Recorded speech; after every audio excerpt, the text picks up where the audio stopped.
तो महिला सम्मान योजना लागू होने पर नुपुर शर्मा ने भी खुशी जताई है। क्या कहा है सुनिए। बहुत हम अपने किए हुए वायदे पूरे करते हैं, भारतीय जनता पार्टी हमेशा पूरी करती है। रेखा जी को बहुत शुभकामनाएं, दिल्ली की बहनों को बहुत शुभकामनाएं। इंटरनेशनल डे में क्या बोलना चाहेंगे वुमेन? सबको महिला दिवस की बहुत शुभकामनाएं। महिलाएं सशक्त रहे, कर्मठ रहे, आगे बढ़ती रहे। देश की आधी आबादी है। तो आप नुपुर शर्मा को सुन रहे थे, लेकिन तस्वीरें आप देखिए। ये तस्वीरें उस वक्त की हैं जब इस योजना के ऐलान को लेकर यहाँ पर तमाम महिलाएं जुटी थीं। कैसे महिला समृद्धि तरक्की की सीढ़ी यहाँ पर दिख रही है।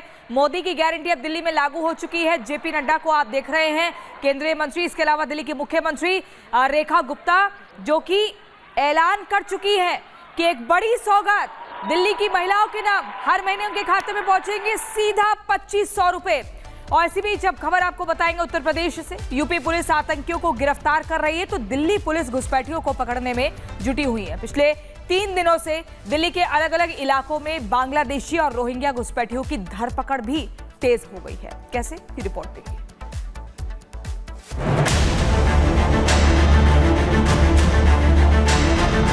दिल्ली में अवैध घुसपैठियों की अब खैर नहीं। घुसपैठियों की पहचान के लिए ताबड़तोड़ छापेमारी। दिल्ली में चप्पा चप्पा खंगाल रही पुलिस प्रशासन की टीम। अवैध तरीके से भारत में आने वालों का बोरिया बिस्तर बांधने की तैयारी। दिल्ली में पिछले 3 दिनों से लगातार अवैध घुसपैठियों के खिलाफ छापेमारी जारी है। अवैध रूप से राजधानी में रह रहे बांग्लादेशी और रोहिंग्याओं की प्रशासन के लिए सघन तलाशी अभियान चलाया जा रहा है। आज भी दिल्ली की बंगाल बस्ती वसंतकुंज के जय हिंद कैंप में पुलिस ने लोगों के पहचान प्रमाण पत्र चेक किए। दस्तावेज अवैध मिलने पर संदिग्ध को थाने बुलाया गया और सघन पूछताछ के बाद घुसपैठी की गिरफ्तारी की जा रही है।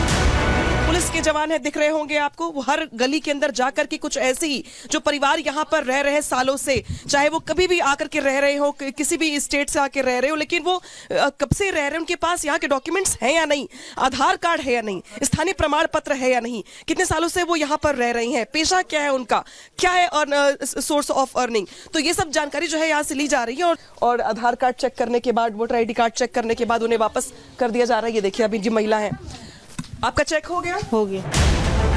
कल भी नई दिल्ली के मंदिर मार्ग इलाके में कालीबाड़ी के जेजे कॉलोनी में वेरिफिकेशन ड्राइव चलाया गया। इससे पहले गुरुवार को भी दिल्ली पुलिस कुछ इसी तरह से एक्शन में दिखी। पुलिस ने संगम विहार इलाके में ऑपरेशन घुसपैठियां चलाया। इस दौरान उन लोगों की पहचान करने की कोशिश की गई जो सालों पहले चोरी छिपे सीमा पार कर कोलकाता के रास्ते दिल्ली पहुँच गए थे। इनमें से ज्यादातर लोग बांग्लादेशी है।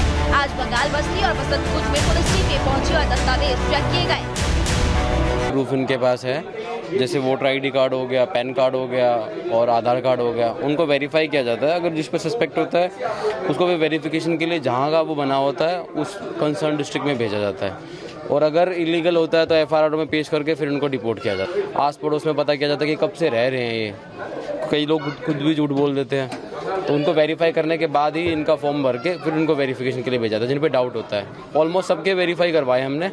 तो जो कुछ लोग थे जिन पे डाउट था, फिर उनको FIR में वेरीफाई करा के फिर उनको वापस आया गया। सबके पास ID प्रूफ है यहाँ।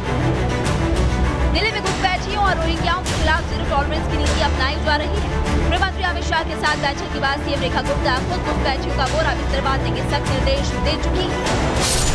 अवैध रूप से बसाए गए घुसपैठी न सिर्फ दिल्ली की जनता का हक छीन रहे हैं, अवैध तरीके से सरकारी योजनाओं का लाभ भी ले रहे हैं। सरकारी जमीनों, रेलवे ट्रैक समेत कई जगह पर कब्जा जमाए बैठे हैं। साथ ही राष्ट्रीय सुरक्षा के लिए भी एक बहुत बड़ा खतरा है। यही वजह है कि दिल्ली में पुलिस प्रशासन लगातार 3 दिनों से स्पेशल ड्राइव चला रही है ताकि राजधानी से एक घुसपैठी को बाहर किया जा सके। साथ ही बांग्लादेशी और रोहिंग्या को बाहर घुसपैठ गिराने में मदद करने वालों की भी पहचान की जा रही है ताकि अवैध घुसपैठी पूरे सिंडिकेट पर नकेल कसी जा सके। Bureau report, Republic.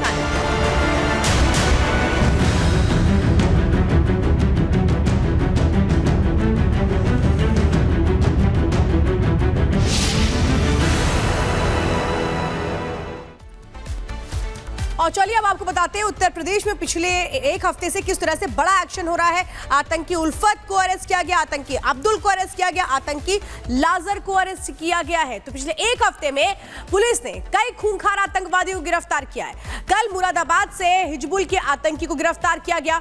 2 दिन पहले ही कौशांबी से बब्बर खालसा के आतंकी को गिरफ्तार किया गया था। तो यूपी पुलिस ने खुलासा किया कि कौशांबी से पकड़े गए आतंकी के निशाने पर महाकुंभ था। तो इससे पहले हरियाणा के फरीदाबाद से भी एक संदिग्ध आतंकवादी को गिरफ्तार किया गया था। अब्दुल रहमान से पूछताछ में खुलासा हुआ कि इसके निशाने पर अयोध्या में राम मंदिर था। इसने राम मंदिर की रेकी की थी। तीनों घटनाएं ये बता रही हैं कि आतंकी संगठन यूपी में किसी बड़ी साजिश को अंजाम देने की कोशिश कर रहे हैं, लेकिन योगी की पुलिस लगातार साजिशों को नाकाम कर रही है। तो देखिए बड़े एक्शन लिए गए हैं और इनके पास जो जानकारियां मिली हैं वो भी चौंकाने वाली है। सोचिए, महाकुंभ, अयोध्या में राम मंदिर, ये इनके निशाने पर था। लेकिन कैसे जो पुलिस का बड़ा एक्शन है वो देखने को मिलता है। इनके बारे में जब इनपुट मिलता है तो पुलिस इन्हें पकड़ती है और इसी के साथ वो तमाम बातें निकलकर सामने आती हैं जो जिस साजिश को ये अमली जमा पहनाने वाले थे। यहाँ तक ये जानकारी मिलती है अब्दुल के पास से कि उसने रेकी की थी राम मंदिर की। लेकिन सवाल यह है कि इनको कहां से ये तमाम इंस्ट्रक्शंस मिल रहे थे, मास्टरमाइंड कौन था, आखिर क्या इनका कोई हैंडलर है, वो पता लगाना भी अब पुलिस के लिए एक जरूरी विषय है। कहां किसके कांटेक्ट में ये लोग थे। हिजबुल मुजाहिदीन का आतंकी गिरफ्तार किया गया। ये बड़ी खबर इस वक्त आपको बता रहे हैं। हिजबुल आतंकी उल्फत अरेस्ट हो चुका है और ये इनामी आतंकी था। हमारे सहयोगी जतिन हमारे साथ जुड़ गए हैं। जतिन, 18 साल से फरार चल रहा था जो आतंकी, वो अब गिरफ्तार हुआ है और 5 दिनों के अंदर 3 आतंकी अंदर। कैसे योगी की फोर्स ने इस बड़ी साजिश को नाकाम किया? बिल्कुल, देखिए ये बड़ी कामयाबी के तौर पे इस लिहाज से भी है कि 18 साल से ये वांटेड चल रहा था। मुरादाबाद में मुकदमा एक था और जम्मू कश्मीर में दूसरा मुकदमा था, लेकिन उसके बावजूद इसका टेरर इतना था कि 25,000 रुपए का इनाम इस आतंकी पे घोषित कर दिया गया था। और इसके पास से जो रिकवरी की गई वो अपने आप में हैरान कर देने वाली है। AK-47 हो, AK-56 हो, लाइव कार्टेजेस हो, हैंड ग्रेनेड हो, टाइमर हो, डेटोनेटर हो, ये सब इसके पास से रिकवर किया गया।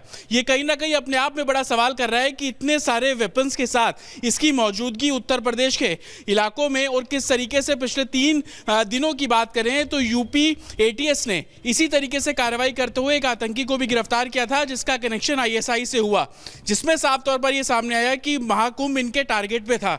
लेकिन अब जब गिरफ्तारी इस पूरे मामले में हिजबुल के आतंकी की कर ली गई है तो इससे भी लगातार पूछताछ की जा रही है। और पिछले एक हफ्ते की जब आप बात करते हैं तो 3 गिरफ्तारियां इतनी बड़ी हुई जो कि आतंकी संगठन से जुड़े हुए थे, चाहे वो AQIS हो, चाहे वो लश्कर से जुड़ा आतंकी हो, चाहे वो हिजबुल से जुड़े हुए आतंकी हो, लेकिन हर किसी की मंशा भारत को दहलाने की और हर किसी के पास से हैंड ग्रेनेड। बिल्कुल जतिन, महत्वपूर्ण जानकारी आप दे रहे हैं। फिलहाल के लिए आपका बहुत शुक्रिया। इसी बीच अपने दर्शकों को अगली बड़ी खबर बता दें। नफरती बोली जीत गई होली। जी हां, हम बात कर रहे हैं अलीगढ़ मुस्लिम यूनिवर्सिटी की, जहां पर अब होली मिलन समारोह होगा। 13 और 14 मार्च की तारीख तय की गई है। NRSC हॉल में ये कार्यक्रम मनाया जाएगा और वहीं AMU के जो प्रशासन है उनका कहना है कि हमने मना नहीं किया था, अब होली मिलन की इजाजत मिल गई है। हालांकि पहले स्टूडेंट्स कह रहे थे कि ईद की इजाजत थी लेकिन होली को लेकर मनाही थी। क्या कुछ और ऐलान किया गया है, किस तरह की प्रतिक्रियाएं सामने आ रही हैं, रिपोर्ट के जरिए देखिए।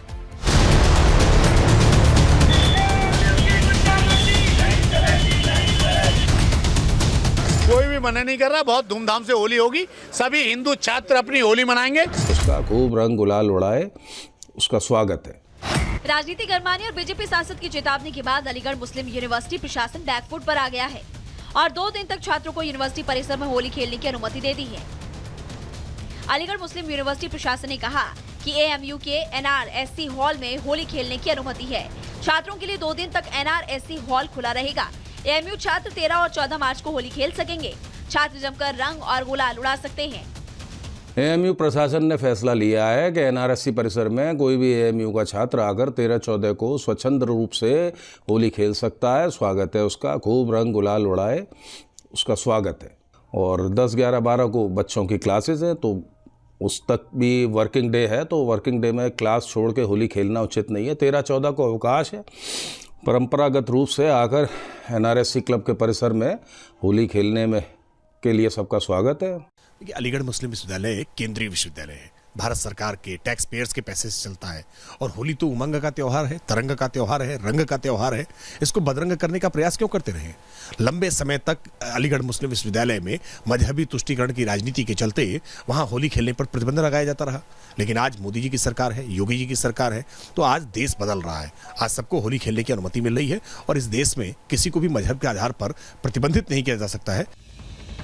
इससे पहले एएमयू प्रशासन ने होली खेलने की अनुमति देने से इनकार कर दिया था। यूनिवर्सिटी प्रशासन की ओर से कहा गया था कि नई परंपरा नहीं पढ़ने देंगे, जिस पर अलीगढ़ के बीजेपी सांसद ने कड़ी आपत्ति जताई थी और एएमयू प्रशासन को कड़ी चेतावनी भी दी थी। हालांकि विवाद बढ़ने पर यूनिवर्सिटी प्रशासन ने अपने बयान पर सफाई दी और कहा कि एएमयू में होली खेलने पर कभी रोक नहीं थी। अलीगढ़ मुस्लिम विश्वविद्यालय में छात्र, शिक्षक तथा नॉन टीचिंग स्टाफ के लोग हमेशा से होली समेत सारे त्योहार परंपरागत रूप से मिलजुल कर मनाते आए हैं और ये सुंदर व्यवस्था हमेशा से रही है, आगे भी रहेगी। त्योहारों को मनाने के लिए कभी किसी के ऊपर कोई पाबंदी नहीं रही और ना ही उनको कोई अनुमति की आवश्यकता पड़ी है और ऐसा ही हमेशा आगे भी रहेगा। नहीं, एएमयू में होली होगी, बड़ी धूमधाम से होली होगी। कोई भी मना नहीं कर रहा, बहुत धूमधाम से होली होगी। सभी हिंदू छात्र अपनी होली मनाएंगे। कोई भी हिंदू छात्र को कोई प्रॉब्लम आती है उसके लिए मैं बैठा हूँ। मेरे रहते हुए अलीगढ़ यूनिवर्सिटी में होली धूमधाम से मनाई जाएगी। परमिशन की आवश्यकता ना, होली मनाइए, कोई प्रॉब्लम नहीं। नहीं, कोई नहीं होगा। मारपीट कैसे हो जाएगी? जो मारपीट करेगा उसको ऊपर पहुँचा देंगे। दरअसल 25 फरवरी को एएमयू छात्रों ने यूनिवर्सिटी प्रशासन से होली कार्यक्रम की अनुमति मांगी थी। मांग की थी कि 9 मार्च को विशेष होली कार्यक्रम की अनुमति मिल जाए, जिसे एएमयू प्रशासन ने ठुकरा दिया था। नाराज छात्रों ने जमकर विरोध प्रदर्शन भी किया था और यूनिवर्सिटी प्रशासन पर भेदभाव का आरोप लगाया। छात्रों का आरोप था कि यूनिवर्सिटी में ईद मनाने की इजाजत तो है, लेकिन होली खेलने से ऐतराज है। देश की नामचीन यूनिवर्सिटी में ऐसा दोहरा रवैया देख बीजेपी सांसद का गुस्सा फूट पड़ा और उन्होंने एएमयू को सख्त चेतावनी दी। छात्रों की मांग और सांसद की कड़ी चेतावनी के बाद अलीगढ़ मुस्लिम यूनिवर्सिटी का प्रशासन झुक गया है। अब एक नहीं बल्कि 2 दिन तक एएमयू में खूब अबीर और गुलाल उड़ेगा। छात्र जमकर होली का त्योहार मना सकेंगे। Bureau report, Republic Bharat.